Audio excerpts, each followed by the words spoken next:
En mi última experiencia corporativa como Chief Strategy and Transformation Officer, el área de comunicación y el área de recursos humanos no me reportaba a mí. Sin embargo, el director general decía, no hay ningún cambio que se proponga de esa área que no tenga el visto bueno primero del CTO. Entonces, no necesitas a lo mejor necesariamente... Es punteado ahí. O sea. Es punteado, pero sí el flujo de aprobación, los rituales de gestión hacia dentro del cambio, porque luego, o sea, toda la función de capital humano es mucho mayor y va más allá de todo eso. Entonces, necesitas muchas veces otra cabeza, sobre todo en una empresa tan grande, como nos puede pasar con algunos de los clientes, necesitas otra persona y te ayuda a tener estas alianzas, pero sí tiene que tener un empowerment del CTO muy fuerte del CEO, si no, no se mueve. O sea, si puede hacer lo que quiera recursos humanos sin el visto, bueno, si puede hacer lo que quiera operaciones, porque es como si dijeras, bueno, entonces también operaciones tendría que reportarle al CTO. Ya.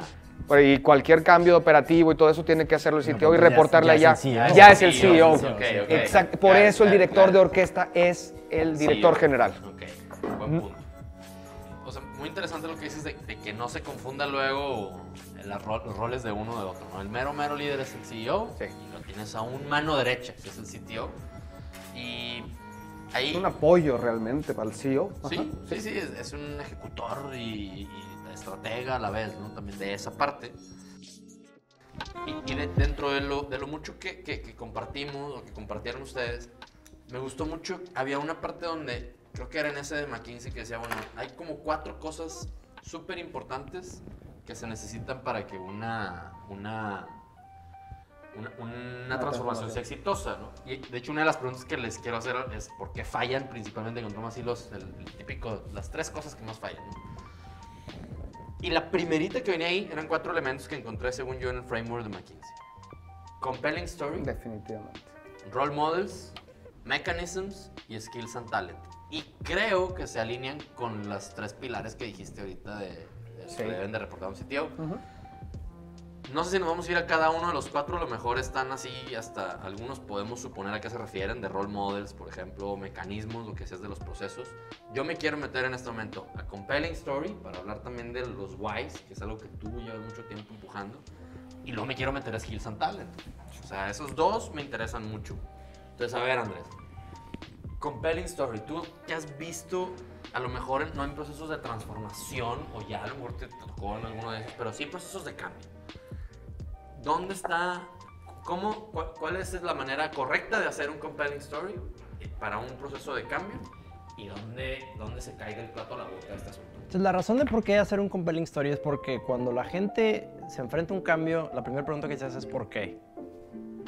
Y entonces, una historia, una narrativa, no me quiero meter porque ya llevamos 1 hora y media de eso, sí. Pero una buena historia, una buena narrativa explica muy bien los porqués, explica el what's in it for you, what's in it for us, explica el propósito, por qué estamos haciendo esto, explica la visión, explica qué pasó en el tiempo que hizo que determináramos esta nueva estrategia, esta nueva visión y este nuevo proyecto, y entonces la gente diga, ok, hace sentido, o sea, y esa historia, pensando otra vez en Switch, no es solo un tema racional como de, ok, ya me dan las razones, ahora sí lo voy a hacer, sino también hay un tema emocional, de what's at stake, o sea, ¿por qué es importante esto? Si lo hacemos bien, ¿cómo será el futuro? ¿Cómo será el futuro? Y entonces, si logras platicar bien eso, y aquí el reto es que en el tema del compelling story,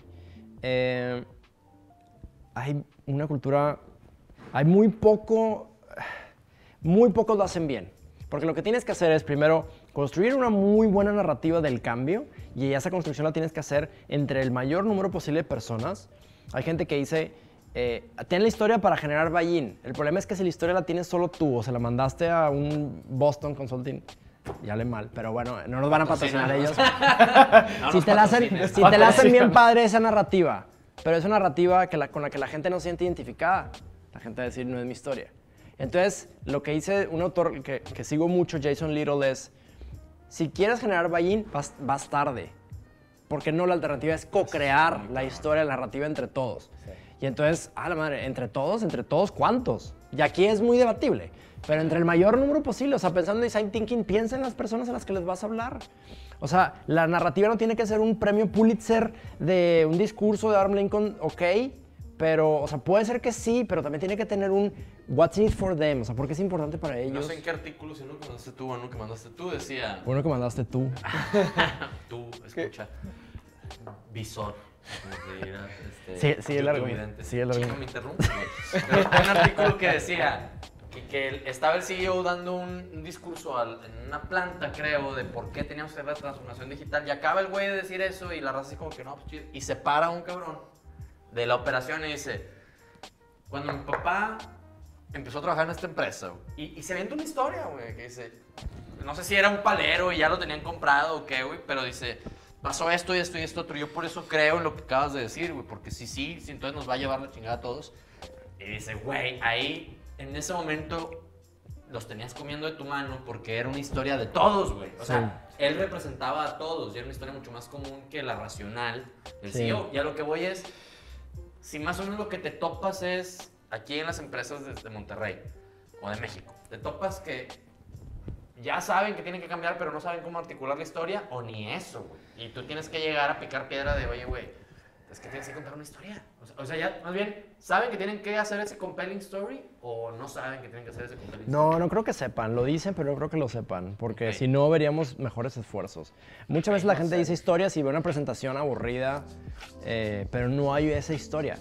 Una vez un director de una de las empresas de Alfa me dijo, cada año hacemos un top 300 y vienen los directores de todas las empresas de Alfa. Y esos son eventos a los que les invertimos, o sea, vienen conferencistas, les invertimos 2 días en el club industrial o en donde sea y les metemos lana. En Dallas. Exactamente. Y entonces dicen que una de las veces que hicieron ese evento, al final le preguntaron a la gente qué fue lo que más te gustó del evento de 2 días. Y que en uno de esos eventos, el 80% de la gente citó algo que fue informal y que ni siquiera estaba planeado. Y resulta que una comida o en un evento, en un gathering, en un networking, en un cóctel, no me acuerdo dónde, un director de una de esas empresas empezó a platicar puras historias. No, yo me acuerdo cuando empezó Sigma allá en los 80s, tal. Y me acuerdo ahora con el tema del dólar y cuando estuvimos en Campo Frío. Y empezó a platicar puras historias. Desde que se empezó a juntar gente. Y como que lo que probaban era cómo ayuda mucho. Y entonces, cuando le dice a la gente, tienes que contar historias, como que se le olvida esa parte emocional y se van a lo muy racional y entonces pierden el impacto que tiene una historia, ¿no? Esa es una idea. Ahora, ¿por qué es tan importante una historia o el storytelling dentro de la transformación? Una pregunta que no la hice, la asumí. ¿Van en orden estos pasos o no? Sí, ahorita te platico del orden, sí. O sea, creo que la primera sí es el compelling story. El compelling story. No sé si son en orden.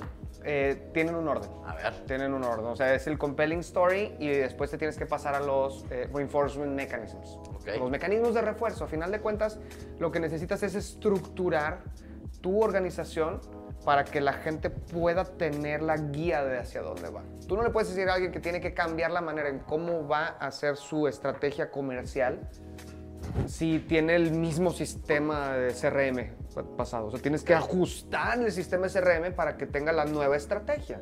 Entonces, eso es un mecanismo de refuerzo. Ya. Otro mecanismo de refuerzo es la estructura organizacional, obviamente. Cómo están organizadas las Y ahí personas. en esos mecanismos es donde más se ocupa el change management, para que la raza sufra Sí, menos. claro. Tienes que, definitivamente. O sea, Ok. cómo los va y el storytelling o el compelling story se tiene que subir a eso también. Ok. El compelling story para mí, ese primer cuadrante de ese influence model, camina en todos los demás. Casi creo que tienes que tener historias por mecanismo. Totalmente. O sea, que una pequeña historia para este Digo, mecanismo es por esto.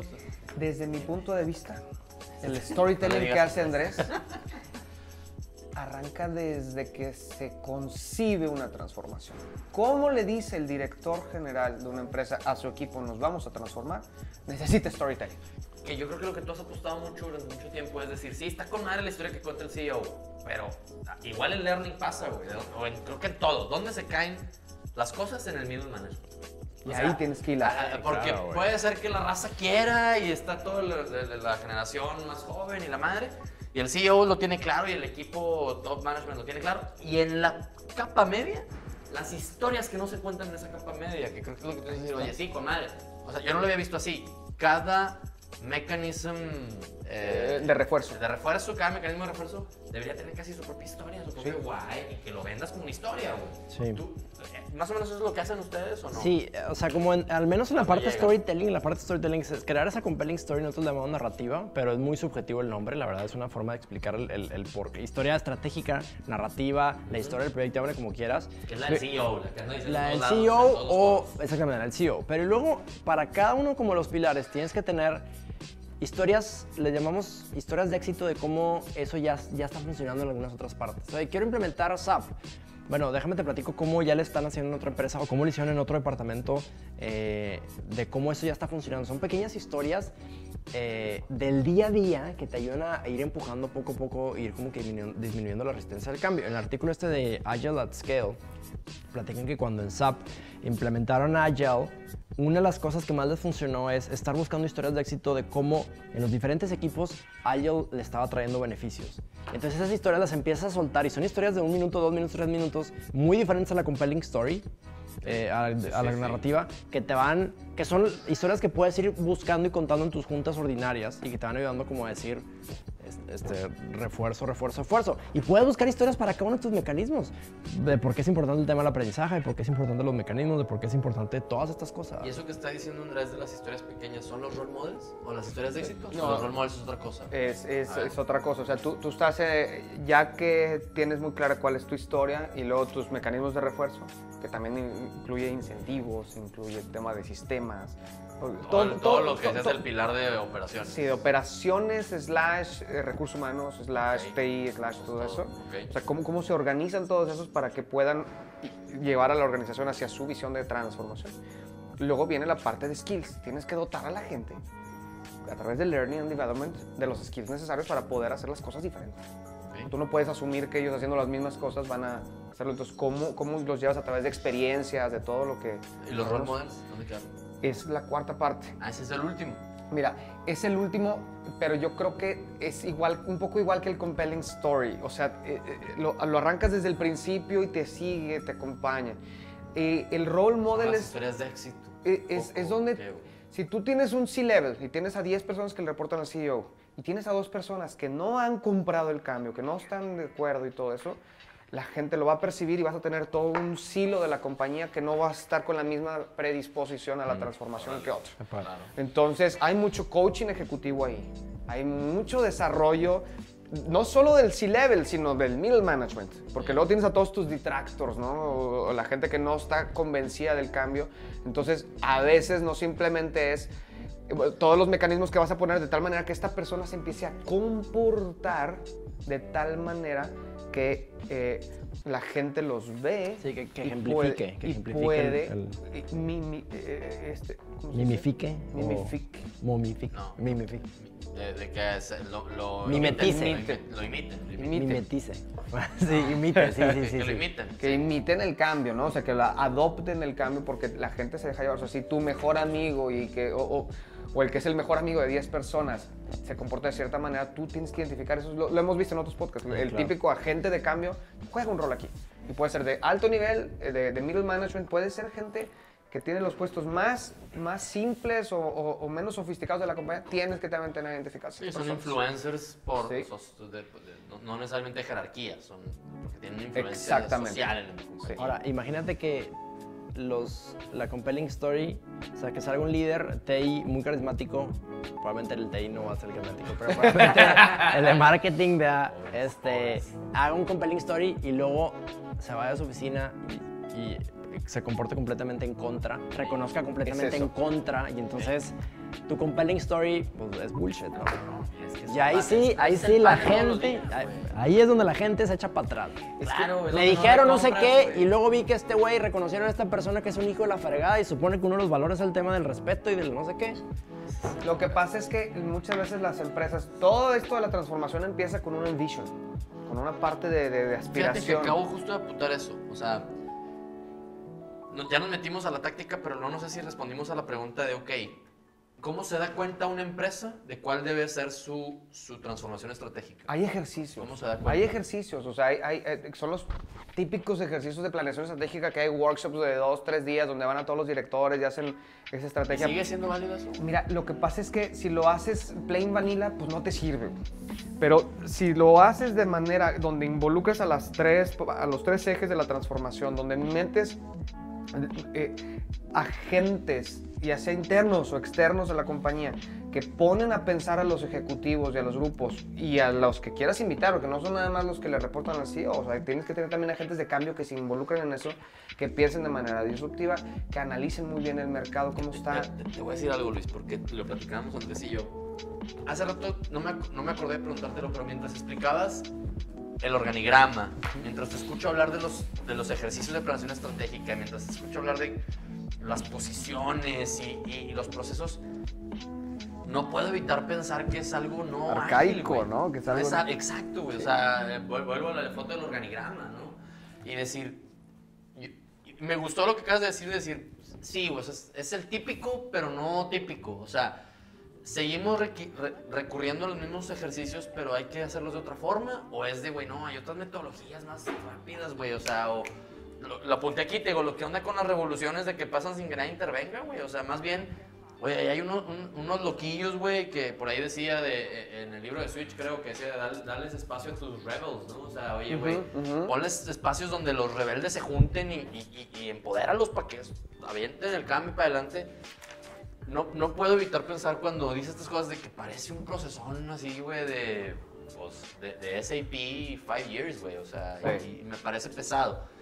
Creo que, te conozco, por lo que hemos platicado, la gente que estás involucrando en tu equipo y lo que creo que quieres hacer, que no es un rollo que se debe de hacer lento, ¿no? No, tiene que ser muy, muy ágil, muy rápido. O sea, estos procesos no pueden durar meses, pero pues al final de cuentas es el balance, encontrar el balance. Tú tampoco puedes llegar con algo absolutamente disruptivo, porque luego te pasa como el cuento de la ranita. ¿Tú te acuerdas de ese cuento de la ranita? No. Que el del calor. El del calor. Estufa. El de las que salta. Es la que salta. O sea, tú tampoco puedes saber. Hoy en la mañana no lo conté. Sí, no lo conoces. Te lo juro que hoy en la mañana me lo contaron. De que si la dejas en la olla y le vas subiendo, si se hierve. De sopo, probablemente. No sé si es de sopo, pero... Iba en el barco donde cambiaron las tablas. Es neta, o sea, tú no puedes llegar a una organización de una dimensión ya fuerte. Depende del tamaño. De los tamaños, tienes que hacer ciertas cosas que le resultan familiar a la gente, que pueden, a la gente que puede hacer el cambio dentro de la organización. Ni Kausum, ni el director solo, ni el CTO, nadie solo va a lograr ninguna transformación. Nada. Yo lo que creo es que en el futuro no muy lejano, güey, va a haber empresas que les va a valer madre eso que acabas de decir. Porque no van a tener, como tú dices, o sea, el sinking ship, güey. O sea, decir, ¿sabes qué, güey? Sí, quisiéramos que todos cambiáramos y que todo el mundo, nadie le doliera y la madre. Pero van a llegar momentos en los que, cabrón, sorry, güey. O sea, ¿cuál va a ser el change management de un pedo que es inminente, güey? Que ya no es de, que la gente no sufre, o sea... Mira, me preocupa eso. No solo es en el futuro, yo creo que ya hay organizaciones ahorita, y te vamos a platicar casos de éxito, que pueden hacerlo eso y todos invariablemente tienen que ver con el estilo y el chip que tiene el director general.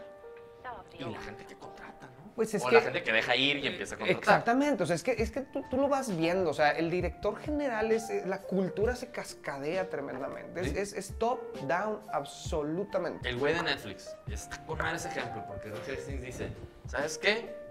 Yo contraté a la gente con un perfil, es más, ahí te va, el 90% de la gente que estaba en Netflix haciendo el tema de la logística es la misma que está ahorita haciendo streaming y creación de contenido.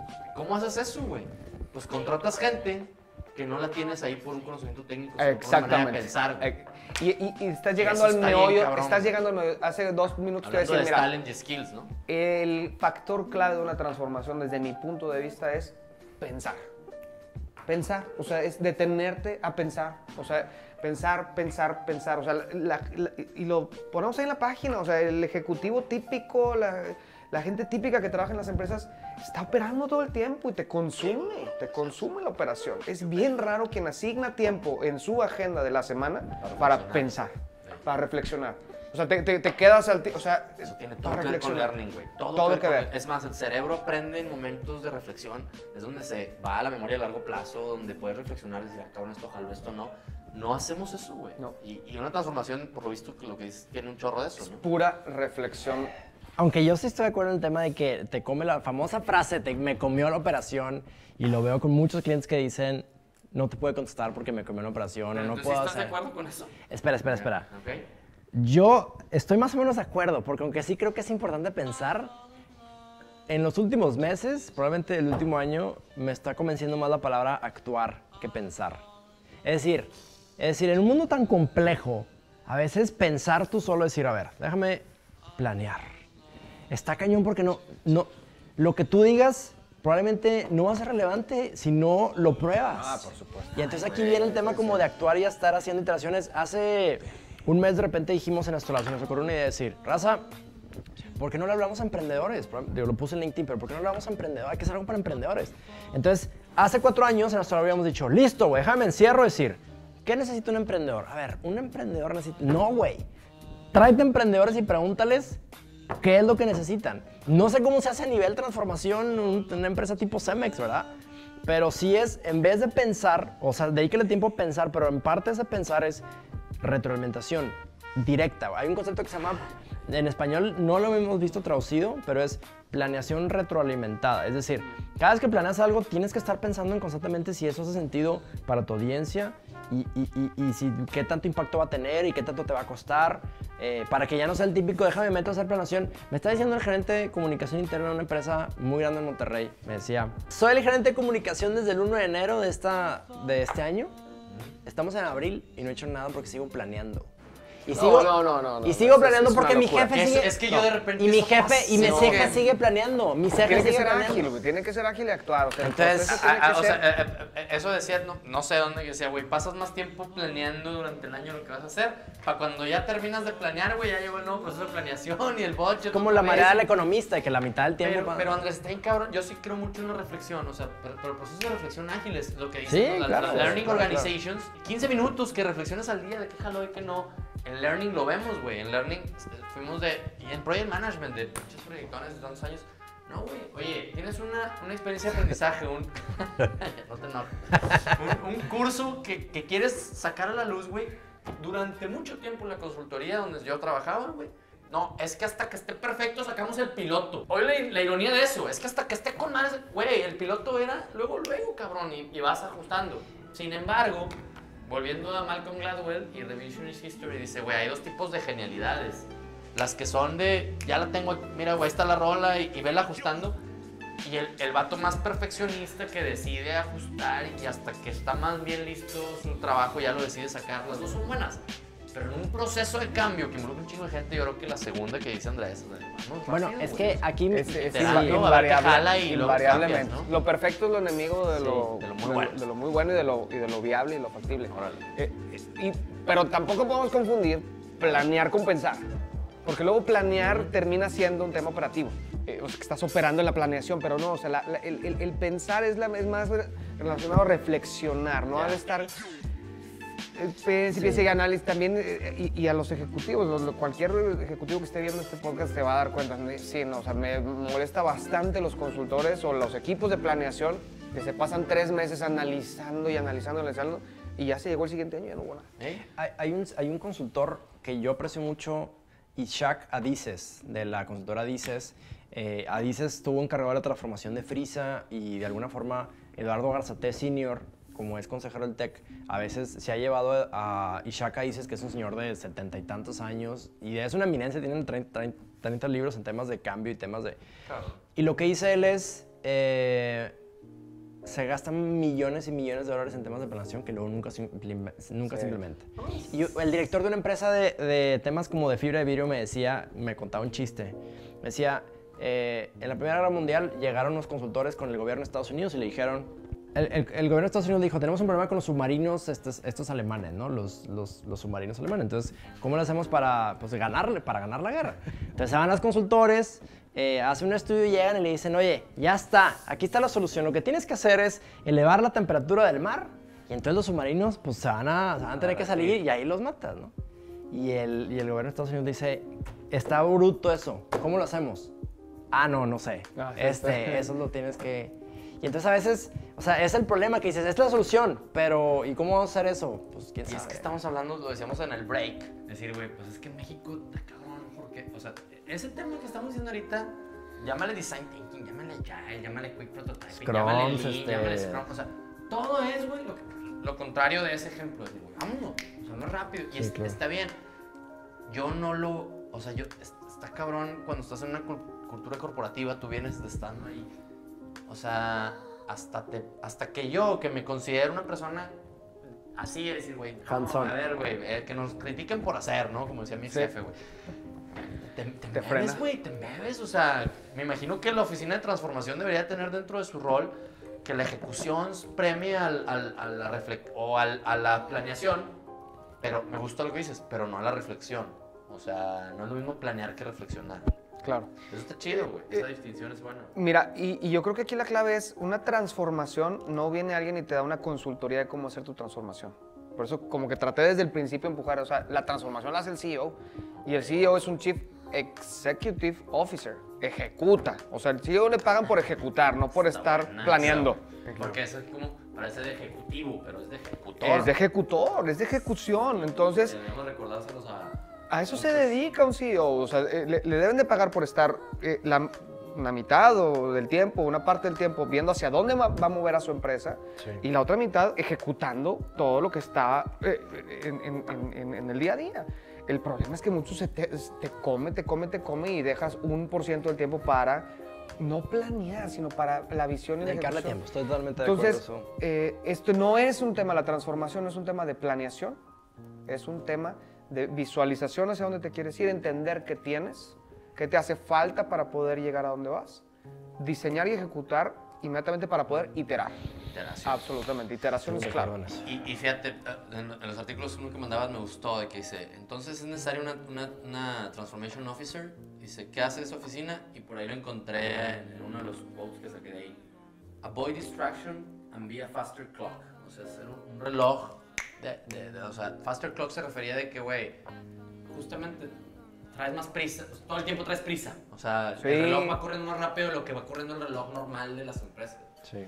Y la otra que decía por ahí, que me gustó mucho, una de los quotes que decía, The Chief Transformation Officer's job is to question, push, praise, prod, cajole, no sé qué es eso, cajole, and otherwise irritate an organization that needs to think and act differently. Así está. One CEO introduced a new CTO to his top team by saying, Bill's job is to make you and me feel uncomfortable. Sí. Aparísimo. Eso es clave. O sea, si el CTO es súper amigo de todo el mundo, Algo probably está it's not haciendo mal. working. Y lo Sí, de Agile lo porque decía, ¿te acuerdas? En los artículos que se de Agile dice, si en tu organización hay un VP de Agile, es probablemente porque ya valió madre el approach Agile, güey. Sí, claro. O sea, güey, el Agile debería ser, porque en el momento que le pones un VP de Agile, lo vas a normalizar. Yo no güey. soy- La filosofía de Agile la vas a normalizar y vas a querer que sigan los procesos de los otros VPs o de las otras vicepresidencias. Y dice, güey, si estás en una empresa que tiene un VP de Agile, casi creo que ya valió madre tu enfoque Agile. Entonces, Oye, hay memes en LinkedIn, yo no sé qué hay memes, pero hay memes en LinkedIn y hay un meme en donde salen dos güeyes diciendo, listo, ya somos Agile, y entonces cuando un organigrama y hay mil como que así, cajitas Cuadritos. y abajo uno de ellos es Agile, ¿no? sí, güey, o sea, Supongo que Change a veces más o menos está ahí perdido, ¿no? está cabrón. Sí, es same thing. Y quiero regresar al tema, creo que hablamos del compelling story, hablamos de los role models, los mecanismos. Me regresé un poquito al tema de cómo le hace un CEO para ver su estrategia. Y me gusta decir, a ver, el CEO es el CEO y debe ejecutar. Y el CTO debe ayudar a que esto sea fluido. Y no quiero dejar de ahorita, por el podcast de Dare to Learn, hablar de skills and talent. Lo mencioné, creo que ya mencionamos unos de manera así, entre líneas. ¿Cuáles son los skills? El talento, es más, los skills, porque el talento a lo mejor hablas de contratación, ¿no? O sea, decir, pues búscalo y contrátalo. Pero ese perfil de, no voy a decir capabilities, voy a decir traits que debe tener una persona o que debe desarrollar una persona para poder hacer bien una transformación. O sea, o para lidiar con la transformación o apoyar una transformación en una empresa. ¿Cuáles serían esos? Que es la pregunta que le hago a todos mis invitados, que dices, a ver, ¿cuáles son los skills del futuro? Bueno, ¿cuáles son los skills de alguien que va a apoyar a una transformación y la va a hacer exitosa? Y creo que ahí podemos hacer capas. Las de los que la lideran y las de los que se tienen que trepar. Porque una cosa bien interesante que decía aquí es, güey, cómo no... Algo que apunté por aquí de los artículos es de cómo le hacemos para que la gente no tenga la típica excusa de, es que no me dijeron qué hacer, güey. Que eso está ahí, o sea, Sí. I'm waiting for them to tell me what to do. Y es que como no me dijeron, pues aquí estoy esperándome sentado a que venga a la oficina de transformación a decirme qué hacer, güey. Entonces, lo apunté como un comentario que no encuentro. Pero ahí mismo... Manzanita F. Sí, Manzanita F sí. y lo encuentras. No, no, ya no está aquí. Pero me acordé, ¿sabes de qué? De en algún lado que decía que muchas empresas están eliminando su departamento de innovación. Ok. Porque entonces delegas la innovación en el departamento de innovación. A ver, esta empresa somos innovación, güey. Somos innovadores. Porque entonces tienen la excusa perfecta para decir, pues que innoven los de innovación, güey. Sí. Claro. Que transformen los de transformación. ¿Qué nos toca a los que estamos en esa parte que no somos los que lo lideramos? ¿Cuáles son esos skills Mira, o deberes? la pregunta me encanta que siempre le haces a tus invitados. Ayer, justamente aquí en Astrolab, definimos los hows de Astrolab. O sea, como que el why ya lo definimos en diciembre, el tema de cambiar la forma como trabajamos, interactuamos. Y de repente dijimos, sabemos qué hacemos, pero se nos faltan los hows. Definimos 5 cosas que creemos que cualquier persona debe tener si vive del 2018 en delante y que trabaja en una gran organización. Y creo que en un diagrama de Venn van a corresponder en gran parte a las necesidades que necesitas para las skills. Okay. Storytelling. Y storytelling como un lenguaje. O sea, storytelling para crear compelling vision, storytelling para buscar historias, storytelling para inspirar. Saberle a temas de lean, o sea, cómo hacer cosas más o sea, en menor tiempo. Cómo hacer iteraciones, o sea, estar constantemente haciendo retroalimentación de a ver qué está funcionando o no. Entender cómo co-crear soluciones y siempre estar centrado en el usuario. O sea, A ver, ¿fueron 4? fueron 5. Es storytelling, lean, iteraciones, co-creación y centrado en el usuario. Órale. Es decir, a ver, en este centrado al usuario finalmente es el tema del propósito. Es decir, ¿a quién impacta mi trabajo? Independientemente si eres abogado, jardinero, lo que sea. ¿A quién le estoy dando servicio? ¿Cómo es esa persona? You are not your customer. Esas 5 habilidades las necesita cualquier persona seria que quiera estar en una organización del futuro. Porque entonces, en uno de los artículos de Luis decía el tema de la cultura de ejecución. Si no tienes esas 5, va a ser difícil que seas un líder y que estés constantemente empujando hacia los demás para que pase ese cambio. Esa es lo una idea. necesita si eres líder o si eres... Yo iría de líder para arriba, contribuidor no sé individual. hasta dónde para abajo. Ok. Pero ninguno de esos tiene que ver con tener gente a tu cargo. Porque storytelling puede ser hacia arriba. El tema de lean, pues te pidió tu jefe algo, no te compliques. A ver, haz algo sencillo. El tema de iteraciones es estar probando ideas, co-creaciones. En vez de que yo, se me ocurre una solución. En mi cueva ahí. Y siempre es, ¿quién es mi cliente? ¿Quién es mi cliente? Independientemente que le das la cara al cliente, al consumidor, o estás perdido en el TI, estamos hablando bien feo de TI, pero estás ahí en TI. Esas 5 me parece que son entre habilidades, mindsets, pero me parecen muy relevantes.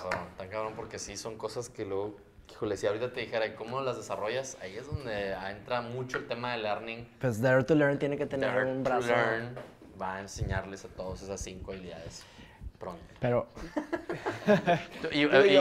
Agregaría la que, digo, la has hablado seguramente bastante y todo, pero aprender a aprender es clave, ¿no? O sea, en ese proceso, o sea, que la gente pierda paradigmas, pierda prejuicios, pierda la verdad es que yo creo que todos nosotros somos súper mal educados. O sea, hay gente que dice que no existe la mala educación, que nomás hay educación, pero, o sea, aprendimos de una manera en la que nos decían cómo eran las cosas y es un reflejo de las generaciones pasadas. Hoy ya no respetan eso, las nuevas tecnologías.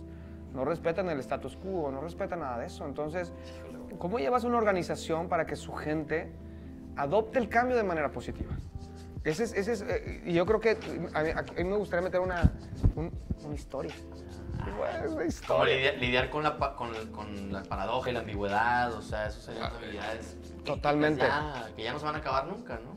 Mira, estaba en un entrenamiento de estos de Transformational Change en Río de Janeiro. Y uno de los... era un grupo pequeño y estaba ahí, el expositor era el expresidente de Ecuador, Yamil Mahuar. Nos dice Yamil Mahuar, a ver, a los 26 que están aquí, levante la mano el que crea que por naturaleza la persona, el humano, le tiene resistencia al cambio. Es renuente al cambio, le tiene miedo al cambio. Todos. Todos. ¿Quién levantaría la mano aquí? ¿Quién levanta la mano? ¿Todos? Todos los que estamos aquí y los que nos escuchan estamos levantando la mano. Muy bien. Los que están aplaudiendo detrás. Menos el mío. Dice, a ver, bueno, ahora vamos a hacer un ejercicio y por favor les pido a todos que hagan esto así realmente, así sintiéndole corazón. ¿Listo? Sí. Te acabas de ganar 200 millones de pesos. Sí, tú. Imagínatelo. Imagínate 200 millones de pesos. 200 millones de pesos. Fácil, O sea, los seguro. gasto en un fin de semana. ¿Qué vas a hacer con ellos? Ya me Espérate voy, con güey. tu sonrisa. Mira la sonrisa. ¿Qué vas a hacer con 200 millones de pesos, Andrés? Viajar. Viajar. ¿Vas a seguir viviendo en la misma casa? Yo creo que no. Yo Muy probablemente no, ¿no? Sí, no, seguro que no. ¿Qué cosas van a cambiar? Chorro de cosas. Chorro de cosas van a cambiar. O sea, ninguno de los que está aquí se les quita la sonrisa todavía, nada más de imaginarse que eran con 200 pesos. No, con 200 millones de pesos. Con 200 pesos ni la cena, dice. Una footbox. Dice Yamil, es una falacia, es un mito que la gente tiene resistencia al cambio. Ganarte 200 millones de pesos te va a cambiar la vida, absolutamente. O sea, va a ser totalmente diferente tu vida, pero la gente lo asocia con algo positivo y no necesariamente la gente le tiene miedo o renuencia al cambio, sino a las cosas malas que te puede traer el cambio, a no entenderlo, cosas positivas del cambio. Y fíjate qué interesante, porque yo, o sea, estoy de acuerdo, y eso creo que tiene que ver con la compelling story. Con hablarle a la emoción, porque de todos modos, y eso está con madre el libro de Switch, que ya nos vamos a cansar de citarlo, güey. No nos vamos a cansar demasiado. Nunca jamás, que dice, a ver, güey, en ese mismo ejemplo que diría, ¿a quién, o sea, que tú dices, oye, a veces no basta saber, porque decir, oye, ¿a quién le gusta estar sano, güey? ¿Quién no quiere estar sano? Pues nadie. Ok, entonces vamos a hacer ejercicio 5 días a la semana. Ah, güey, pues, o sea, porque entonces si fuera de pensarlo nada más, pues todos estaríamos altos, guapos y fuertes. Bueno. O sea, todos, por eso dije todos. Ah, ok. O sea, decir, y esa es la bronca, que yo creo que hasta el cambio positivo cuesta. Es que por eso no se puede quedar en el compelling story. Tienes que cambiar todos los mecanismos de refuerzo. Sí. Tienes que tener los incentivos correctos ¿Cómo para que vuelves te vaya esas mejor cosas después al de tema? eso. O sea, que crezca. O sea, que si una empresa se transformó y duplicó sus ventas, sus empleados lo sientan. Que haya una memoria colectiva de las bondades de la transformación y el cambio. Haya compelling story, haya pocayoques, o sea, Exactamente, mecanismos que pocayoke. no te hagan regresar a las viejas costumbres, güey. Y haya desarrollo, que es la parte del skills, del learning and development, que al final de cuentas la gente pueda cumplir su propósito, porque la visión de la transformación tiene que estar alineada con la visión colectiva de lo que la empresa quiere lograr en el mundo. Y de nada... Alinear la visión personal con la visión. Exactamente, de nada te propósito, sirve. güey. Y en los ejercicios que hacemos en Chaos tiene mucho que ver eso. O sea, que desde el principio, cuando estás visualizando la transformación, tiene que haber un propósito. ¿Cuál es el core purpose? Bien. Y luego el ejercicio de que cada quien encuentre su propósito individual alineado a ese. Y que la gente, finalmente, que todos, o sea, compartamos el mismo propósito y puedas articularlo de manera correcta y que todo el mundo pueda articular la visión de cambio de manera sincrónica. Eso está, pues, exacto, que cada quien a quien le preguntes al nivel más abajo te pueda decir por qué está haciendo lo que está haciendo. Sí. El típico ejemplo es de la NASA, está llevando un nombre a la luna. Así. Ok, bien. Voy a hacer 2 preguntas más, creo que para ir cerrando. Una pregunta que tengo es, hablando de las skills, ¿tú meterías ahí, o es más bien una cosa que va de cajón, el digital savviness o el technology savviness? O sea, tenemos que estar al tiro con la tecnología. Y lo digo porque es el elefante en la habitación. Todas las transformaciones son digitales hoy. Todas. El digital transformation, No, o es sea, el no hay una concepto que diga, acuñado. estamos en un proceso de transformación. Un proceso de transformación digital. ¿Por qué a huevo digital? O sea, ¿por qué no te puedes transformar sin meter el tema digital ahí? ¿O es un tema de... ¿Es trendy? ¿Es...? Yo como, hay un tema ahí como, no sé si la palabra filosófico o qué, pero lo digital es que lo que estás haciendo es acortando distancias entre personas. Y eso, cualquier empresa, o sea, En la Edad Media, el herrero le daba servicio a 15 pelados que estaban ahí donde estuviera. El problema es que ahora el herrero le puede dar servicio a una persona que está en la India y además puede grabar videos, entonces por eso también puede cobrar. Es decir, el tema de lo digital, lo que hay detrás de lo digital es acortar la distancia y acortar el tiempo, porque también te puedes grabar y te pueden ver a otra hora. Y entonces, pues es un tema bien humano, no es un tema solo de cómo la tecnología nos... Es que está confundido digital con tecnología, entonces, ¿es lo que estás diciendo? Pues para mí, gran parte de la revolución tecnológica en realidad es de revolución digital. Y en ese digital, con D mayúscula, es Digital, Social, Mobile, Internet of Things, inteligencia artificial, todas las cosas que tengan que ver con como... La cuarta revolución. La cuarta revolución, con como acortar la distancia entre las personas. No es mi tema, pero... ¿Tú dirías que sí, toda transformación tiene que ser digital? No, yo creo que el tema Digital Transformation es un problema que tenemos hoy como término acuñado. A ver. O sea, está causando estragos en la sociedad, en el mundo, porque las empresas lo traen súper de moda, casi que están contratando al Chief Digital Transformation Officer, o que es tu CIO normalmente, o la persona, pero al parecer, a la hora que adoptas tus nuevas tecnologías digitales y todo eso, y logras insertarlas, crees que ya te transformaste. Y paz, o sea, el Digital Transformation es una parte de una transformación del negocio, de una transformación del modelo de negocio, de cómo sirves a tus clientes, de cómo te acercas a tus usuarios, claro. de cómo entiendes a tu consumidor que está cambiando sus comportamientos. Entonces, puedes tener una transformación sin la parte digital. Pues difícilmente, porque pues tu vida es digital, o sea, traes tu celular, tú ya eres digital y hace 15 años no eras digital, si hablamos de la parte móvil, ¿no? Y de cómo el internet de las cosas va, pero la parte de digital en sí no es como una herramienta, es operating, es operational transformation.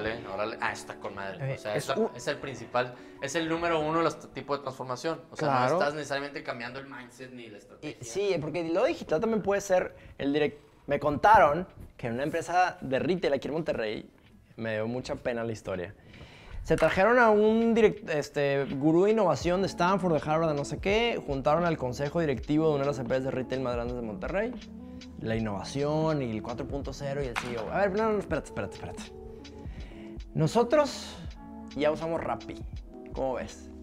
Que era así como que su non plus ultra de la innovación. Ay, qué güey, los nobles. No, espérate. Era Javi Noble, güey. Y los demás, la mitad de los directores que probablemente, bueno, aquí voy a hacer un bias, probablemente hay más edad, como que sí es cierto, o sea, con eso está súper bien. Y la otra mitad más chavos, como que sí, no puedo creer que el CEO dijo eso, como diciendo, no, eso lo estamos apostando, es el futuro de la innovación y ya somos digitales por tener Rappi. Pues obviamente no, o sea... No, claro. Pero en Esa cambio, es si una Cemex confusión digital, terrible, güey. si a Cemex le funciona el tema de Cemex Go y así, wow, pues sí es una cosa un poquito más grande, creo yo.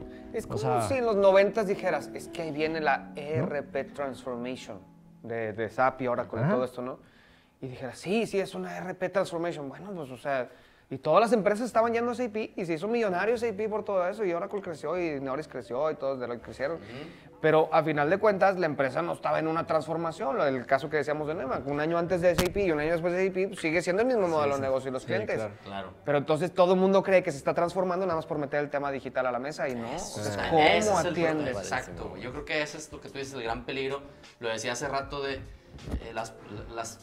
lo que se vuelve moda lleva su penitencia en su propia moda, güey. Sí. O sea, decir, oye, es que esto tenía sentido como design thinking, güey, de que, güey, qué bueno que la gente está empezando a querer usar design thinking, sí, güey, pero lo simplificas a un punto en el que lo prostituyes, güey. O sea, Exacto. la estás cagando, güey, eso no era, güey. Entonces yo creo que Digital Transformation es eso. O sea, es decir, resulta que ni siquiera debe ser Digital Transformation, debe ser Digital as a resource o as a milestone de la transformación, Sí. ¿no?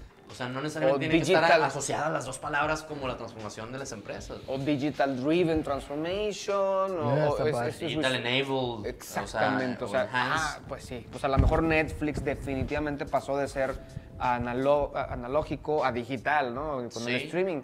Y fue una transformación que tuvo y sí la trajo por ahí, es el ejemplo más claro que tenemos de principios de la década, sí, pero... claro. Pero no cambió nada más eso en Netflix, cambió su manera en cómo entendía al consumidor, en cómo incentivaba a su gente, Nuevos mercados. cómo llegaba a los crearon. mercados y la parte digital estaba y era importante. Sí, buenísimo, muy buena analogía, muy buena. Y bueno, ya para terminar, y me quedaron como unas 8 preguntas en el tintero para la siguiente ocasión. Pero bueno, salieron otras que no estaban planeadas. Lo que hicimos es preguntarle ahí a alguna racilla de LinkedIn si tenían alguna pregunta para ustedes. Tengo 2 preguntas que una ya creo que se contestó, que era de Oscar Ramírez. Gracias, Oscar, aquí de Astrolab. ¿De qué competencias son las que requieren para una transformación y si se diferencian muchas de las del cambio?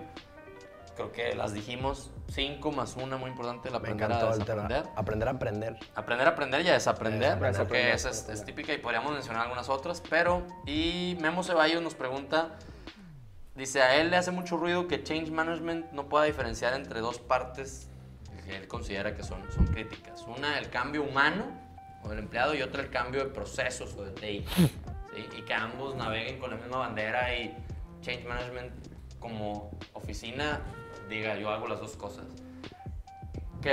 ¿Cuál sería ahí? Creo que ahí sí están muy capacitados ambos para contestar. ¿Cuál sería la sugerencia? O sea, tú le dices ahorita de dónde está colgada la oficina. Sí. ¿Qué puede hacer una oficina de Change Management para no caer en esa confusión? No sé si es la palabra, o si deberían de ser 2 oficinas separadas, o son tracks dentro de Change Management. ¿Tú qué opinas? A mí me llama la atención que en Stanford hay un doctorado, en la escuela de negocios hay un doctorado que tiene 7 como modalidades. Una es doctorado de negocios. Güey, dijimos que era la última pregunta, güey. Te regreso 7 modelos de negocio. Lo que quiero decir es que... Voy a explicar todos y cada uno de ellos. Sí. ¿Quién da clases y quién ha pasado? Me acaba de hablar mi esposa, güey, que ya me tengo No, es muy sencillo. Me puse rojo, güey. En Stanford, el doctorado de negocios, una modalidad es en comportamiento organizacional. Entonces, este monstruo de comportamiento organizacional que va con el tema como humano, no existe un puesto ahorita.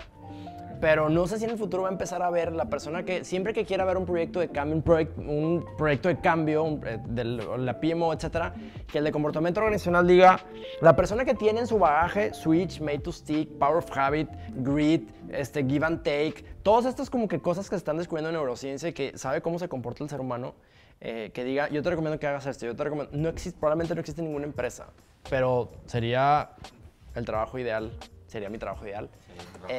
Y siento que hay demasiado que se puede hacer en ese sentido. No sé, estoy diciendo así una cosa... Que a veces en las empresas el Chief People Officer o el Chief Cultural Pero que solo está Officer, encargado del tema de los comportamientos y los incentivos y los motivadores. No sé si Chief existe eso. Behavioral Officer, ¿te gusta? Muy interesante.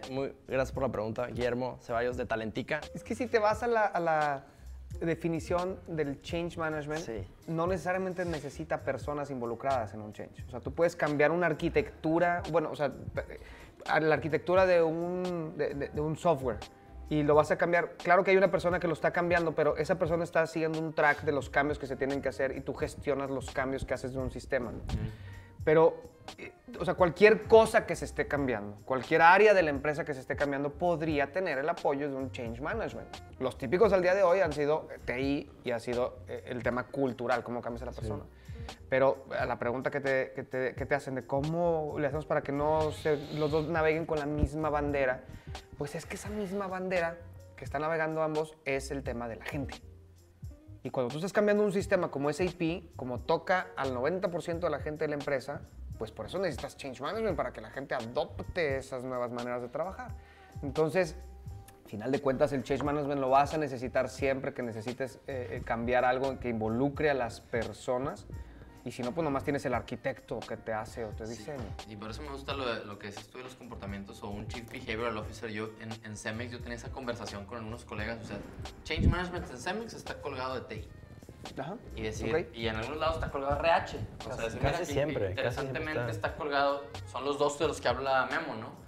Decir, oye, pero luego a uno le encargas lo de otro y al otro le encargas lo de uno, ¿no? O sea, decir, oye, pues, o son 2 oficinas distintas y entonces asegúrate que tienes a Change Management de People y a Change Management de Processes, o le llamas diferente, o son tracks dentro de una oficina que, oye, pues o lo que a mí me parece que es lo que dices, ching, es que por eso te decía lo que al principio yo, inclusive decía, híjole, es que a lo mejor Change Management debe de colgar de una oficina de Learning o de Behavior, o como se llame, que también no la veo todavía ahí. No, todavía no. En Monterrey ni se diga, ningún Chief Learning Officer que yo conozca le reporta al CEO en México.